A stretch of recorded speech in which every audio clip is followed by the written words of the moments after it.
Hey, awesome. Well, Wendy, thanks for joining. And if anybody else shows up, then I'll just add them to the meeting as they come in. This is just a little informational webinar where I'm just going to talk for a bit, and that's good if you just got some earphones and you want to listen to what's going on.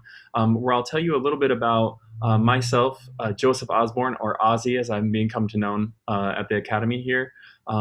What I do here at the Academy and how summer camps will be an extension of the work that I do, and then a brief overview of what our daily schedule looks like, um, next steps for families who are enrolled, and anybody who's thinking about joining who hasn't already enrolled in camps, and then we can address any questions that anybody might have. So we can kind of dive on into what we're doing here. So um, as I said, I am Joseph Osborne, Ozzy from Ozzy's Music Academy.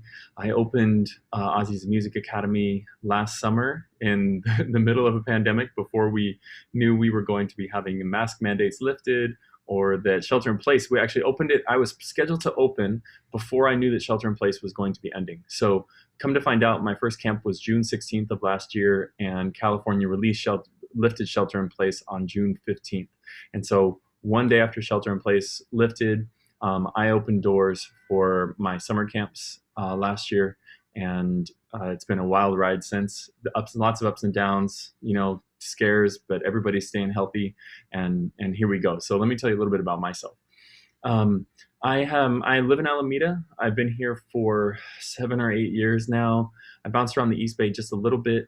I originally moved here to study my master's degree at Holy Names University, which was in music pedagogy, um, curriculum instruction, and musicology, which is studying, it was a folk music musicology degree, or focus. And so that's kind of carried its way all into my teaching. I was based in Alameda while I was studying, and then have been teaching around the Bay in a number of places, which I'll get to in a second. But let's just take it all the way back. So I started playing piano when I was 6 years old in first grade back in Papillion, Nebraska, which is where I grew up in the Midwest. I studied piano all the way through through elementary school, and was also singing in church choirs. I went to a Catholic elementary school where I sang as a lead, like a cantor, leading we went to mass twice a week. So periodically I would be up singing with another student or myself, would be singing in front of the whole like second grade and third grade combination or whatever it happened to be. As I moved through school, I continued to play piano up until eighth grade. And then in high school, I went to an all boys high school that had a pretty minimal music program, but no vocal program. And so I didn't play in band in middle school because my school did not offer band. So I got to high school not participating in music. And I lost my dad my freshman year of high school. Actually, he passed away to cancer. But he was a barbershop singer who sang in barbershop choruses, which is a men's a cappella group, church choirs, and he had his own barbershop quartet as well. He played piano too, and after he passed, I started singing more barbershop with his barbershop chorus, and fell in love with singing a cappella music, and I fell in love with just music in general and how music can hold community together.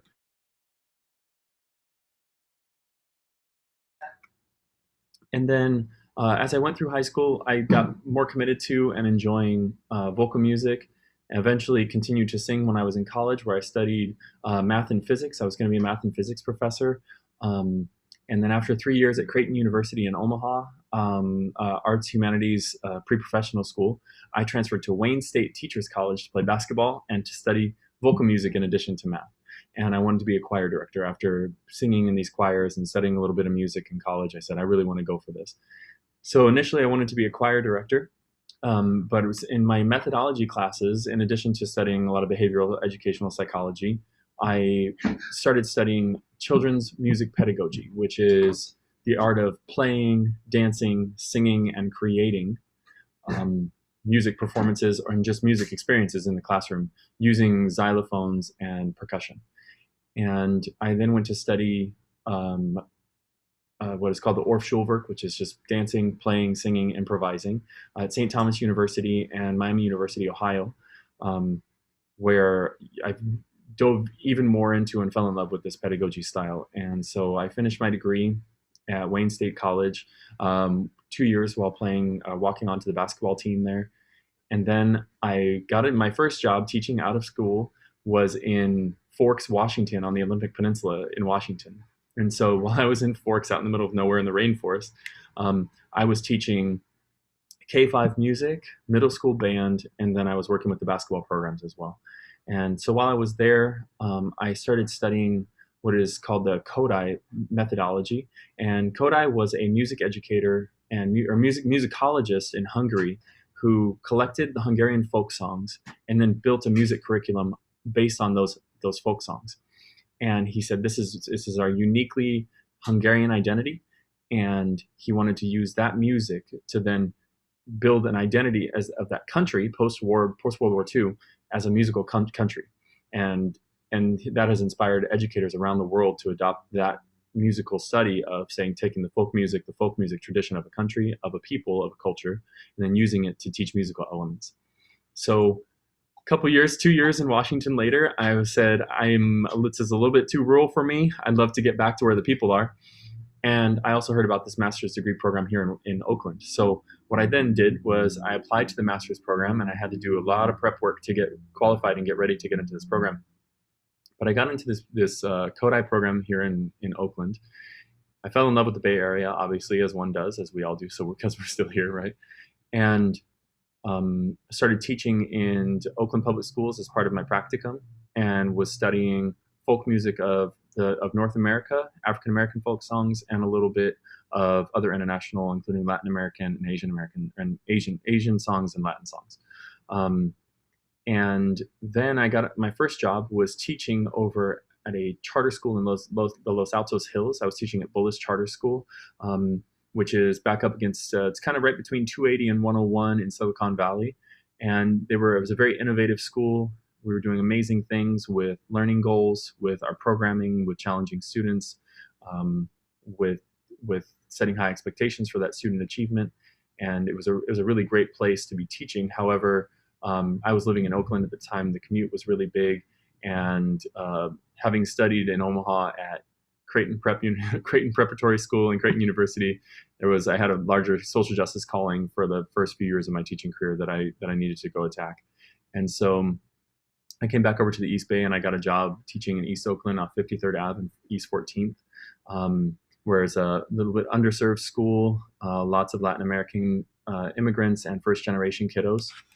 And I taught there for 2 years, and in that time, I began to develop a supplementary curriculum in addition to my music curriculum, which is an SEL, social emotional learning curriculum, where I was realizing that more important than just the music curriculum and music as an aspect of social emotional learning was the importance of a specific social emotional learning curriculum and framework that needs to coincide with whatever it is that we're doing within our musical study, so that we're building social emotional skills while also building our musical skills, and to do so explicitly.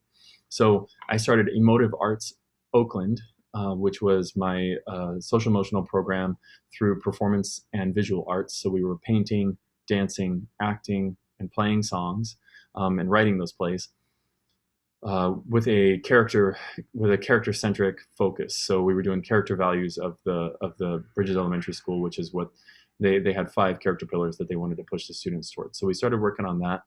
And then I decided I was encouraged by one of my clients actually, to start my own music academy here in Alameda, which had me kind of doing porch lessons throughout the pandemic. But eventually I said, the porch lessons are exhausting and I have so much more to offer. So I opened up this school through the by and by, and through all these ups and downs. And now I've got a location at 1537 Webster Street. Having studied classical singing and piano for a number of years, now I've been playing guitar and bass for 6 years. I've been playing ukulele for 8 years. I've been playing drums intermittently. And now I teach all of these instruments in a modern band setting. So what I've done then is I've taken this idea of musicology and folk music, and I have taken what I consider to be some of the folk tradition of music in our country as it is now, because we're dominated so much by digital music that we use pop music. It's our folk tradition. And so what I do is I take these favorite songs that we know, like How Far I'll Go, from Moana, or Free Fallin', or, obviously You're My Sunshine is more actual folk.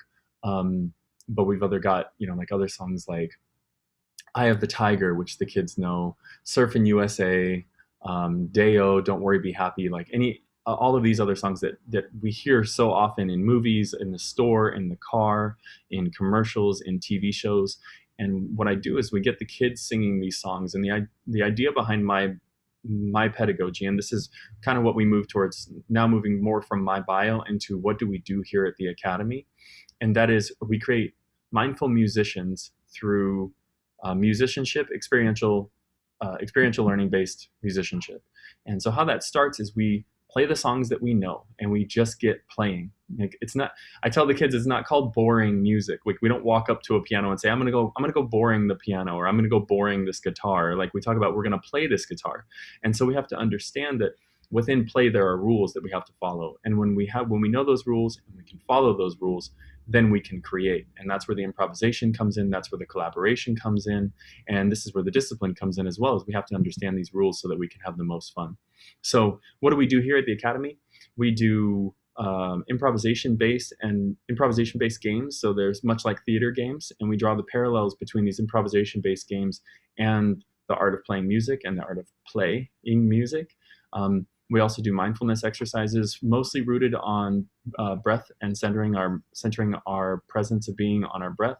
I also am a big proponent of communication and self-awareness. Both of those are connected to the mindfulness. So we take ownership over our emotional, like we build our emotional vocabulary as well within our mindfulness practices. So our first big emotions that we talk about are happy, sad, mad, and glad, as 4 fundamental emotions so that we can label our emotional experience. The reason we do this is because I use nonviolent communication in this space. It's a huge help to labeling what it is that we're experiencing and what it is that we need, what our beliefs are that are informing our experience, so that we can all be existing in a peaceful space, knowing that we're communicating clearly, and that any outside escalation or internal escalation can be dealt with in a peaceful way, especially in a space where we want to have fun and we want to stay safe. So nonviolent communication is a huge piece of what I do here, and you can access one of my blog posts on my website if you want to take a look more about nonviolent communication. I'll talk your ear off about it anytime you want to chat too. So just as an FYI. While we're here at the space, of course, we are learning to play these songs by using a pretty simple color coding system that I like to use. The color coding system has us playing single notes on the piano or chords on ukuleles, root notes on bass, and the kiddos just can get playing a song the first day that they're here. Then once they can play the song, we work backwards in discovering what the notation looks like. So they'll first get some icons, they'll get charts that have pictures. These charts they'll be able to go home, or they'll be able to practice on their own what that looks like on a ukulele, what that looks like on a piano. Guitar, we usually wait until they've got some ukulele background to put them on a guitar. Bass is also fairly self-explanatory because it's just labeled with colors and numbers. And once they get these systems, they can do independent guided practice. And once they've got the independent guided practice, they build familiarity with the instrument. Once they've got the familiarity with the instrument and the connection to the ear, that's one of the biggest pieces that we so often miss when educating our young people, is that we just get them doing it, we just get them playing it, or we just get them singing it and we just get them hearing it. And there oftentimes is not this connection, this cross connection between hearing and doing, or doing and hearing. And so in doing this, we build that connection. So kiddos are hearing the notes as well as playing them, and oftentimes they're playing them on multiple instruments. Many of my kiddos have like neurodiverse circumstances that sitting on one instrument for an hour at a time or for an entire day can be challenging. Sitting still in one instrument, practicing one thing for 30 minutes can be a challenge. So I like to diversify the tasks that we have, set specific individual goals, and up to and including multiple instruments if that is what's going to suit their needs and their development the best, to really engage them in developing their musicianship. Most of my kiddos are ages 5 to 11, so it's still early to commit to, say, one instrument for life. So what I think of is what we're doing here is building musicianship through all of these classes. My classes here at Aussies are group piano classes on Mondays, group ukulele classes on Wednesdays, group drum class on Friday, and then intermittently on Tuesdays, Wednesdays, and Thursdays, I have kids rock bands, which are for ages 6 to 11 plus, where we come in and we pick out 1 to 2, maybe 3 songs We learn how to play those songs, and then we perform those songs at a live concert. I do have an advanced group on Wednesdays that has a number of young lady songwriters in it. These are girls who are 10, 11, who are writing songs on their ukuleles and then singing those songs and teaching those songs to bandmates. Then some boys in that group are recording those songs on GarageBand, which is really neat. So there will be aspects of this kind of scattered in through the summer based on where everybody's kind of landing point is within their ability to use computers, their abilities to use instruments. So this then kind of takes us next toward what our summer schedule looks like, what our daily schedule is. The camps go from 9 a.m. to 4 p.m. So every morning we just have like a soft arrival from 9 to 9:30 where there's music playing. The daily breakdown is a combination of art projects, active learning, exercise games, and dancing.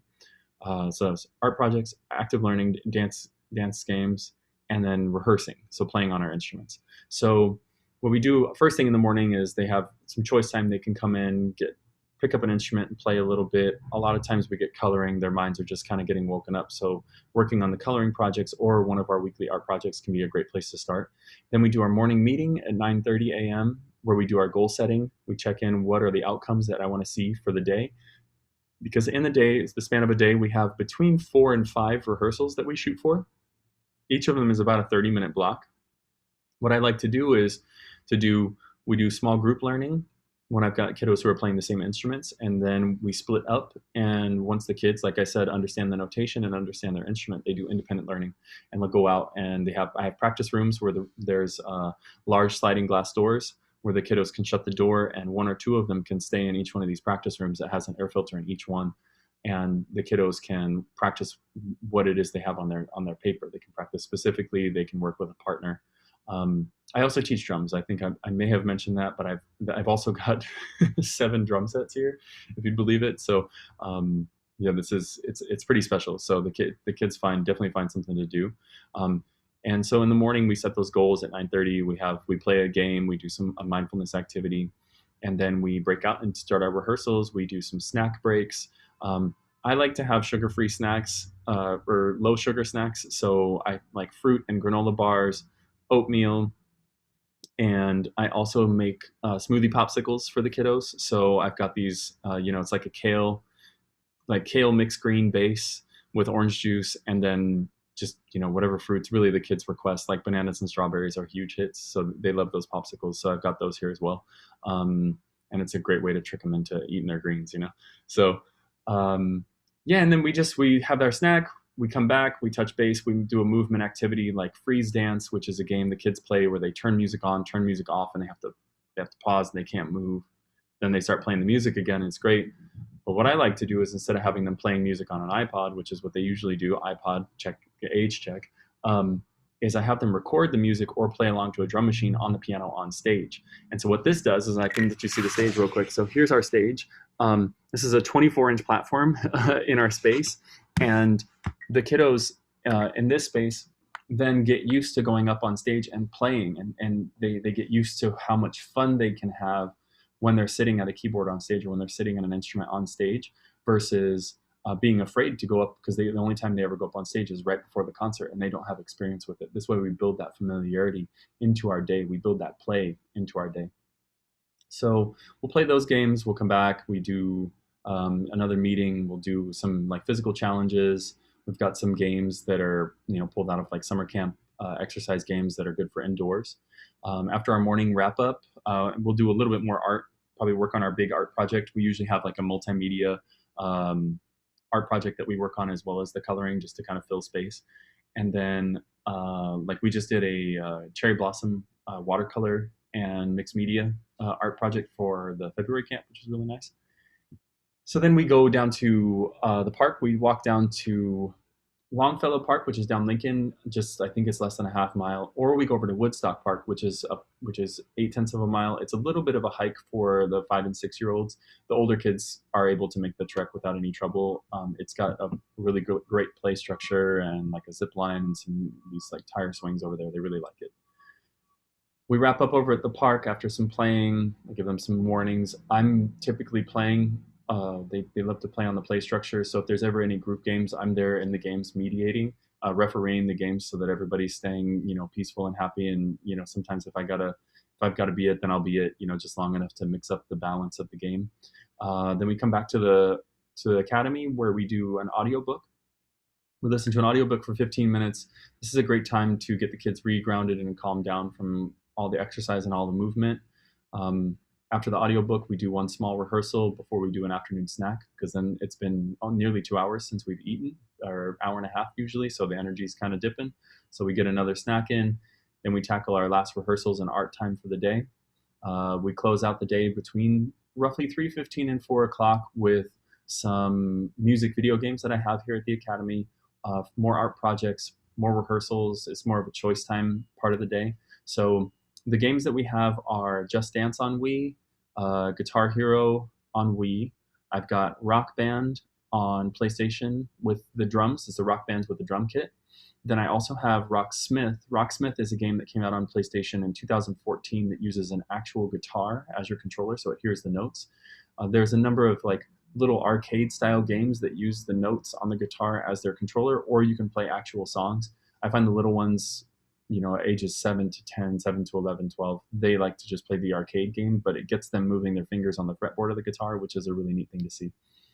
I also have a couple of Blu-ray media offerings, including Sing, Soul, Moana, Zootopia, the popular kids movies, and they have songs that we actually play in some of the camps. I have the movie songs camp at the end of summer where we're going to be playing songs from Moana, Zootopia, and we might do Eye of the Tiger, and I guess We Don't Talk About Bruno is a really popular song, so we might be diving into that too.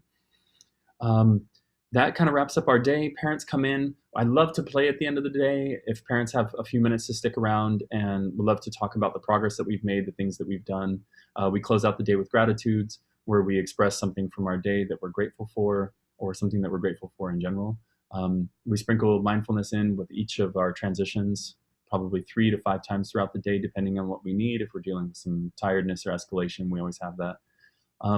At the space, we're masks on. In the space when we're indoors, we have some places where the kiddos can take breaks. I've got 2 seating areas up in the studio. I'm on the second floor here at 1537 Webster. I've got a couch and I've got an ottoman next to the water fountain here. And the kids can take little breaks if they need to take their mask off. Generally, when we have snack, I ask the kids to space out because our masks are coming down. I have 3 air filters in the main space, and three UV air filters in the main space, and UV air filters in each of the practice rooms as well for safety, plus cross ventilation in the ceiling. So we have a lot of fresh air moving, and we're filtering the air in the space. During break time, the kids actually have an option to sit on one of the couches, which has a little curtain over it so that they can kind of get some separation space. I know the kids they sometimes just need some self-time, get in their own zone. I have some tents on the way, little play tents for the kiddos to use so that they can kind of have claim their own little space, because this is an open layout in the studio here. And that'll allow them some kind of a little bit of independence so that they can kind of break away from the group if they need to take breaks. Yeah, so that's pretty much it. On the last day of camp, we'll do a little concert, and kiddos are invited to come join us for the public concert throughout the summer. We'll be doing some performances on Friday nights with WABA, and on Saturdays during the street fair. And then I think we're going to do a house concert also later in the summer, where kids from summer camps will be welcome to come and perform with us at that as well. So there's a breakdown of our daily schedule. I know that was kind of a big one. Just some next steps for us as we move toward the camps. I mean, it's coming up here in June, but we've got a little bit of time and just a few things to do. So today I just scheduled an open house, a summer camp open house on May 28th at 1 p.m. I would love to invite, I'll set up a schedule so that I've got people coming in 15-minute chunks at a time to come in and see the academy, and then we'll probably play just a little song for all the campers who are able to come in. I think this can be really helpful because the kiddos get to see the space. We get to see one level of detachment. I had a number of students come in who it was the pandemic, so they hadn't even had a chance to leave home yet, and they were coming to the academy, and it was a big transition for some 6-year-olds who had never really even been away from home, and we were all trapped at home for so long. So this open house can be a good opportunity for the kiddos to come in, see the space, get a little comfortable, do a little mini lesson, take home a coloring page that they can work on, so that they come back and they've got more connection to the space when summer camps do start in June. So that again is May 28th at 1 p.m. That's when it's going to start. We'll start with our, June 9th and 10th, and then we'll go up to the June 13th in 15-minute increments. I'll send an email out with all the scheduled details as well. In the email that I sent for today, there's a Google form that has all the camper information. I recently just found out about another online service that does summer camps. So in the future, I'll have a different system, and I may even transition to this system this summer, where I can create camper registrations that puts all this information in, so you don't have to deal with this. I'm new to this, so thank you for your patience on it. And then I have my permissions and release forms that I will send you hard copies if you'd care to print them out. I will have a month before camp, I will send out a DocuSign so you can just digitally sign everything. So we'll have it all saved on the cloud. That's a little bit easier for just keeping track of forms, paper, and saving us on all the paper, because I've got, I think, 5 forms that I have, which include our lesson procedures, lesson policies, as well as like media releases, liability releases, and permission to, like, field trip permission for walking down to the park. So we've got all that coming up. If you have any questions, feel free. I've got Wendy on the call. Wendy, if you have any questions, I know that you said you might be a little busy right now, but feel free to chime in.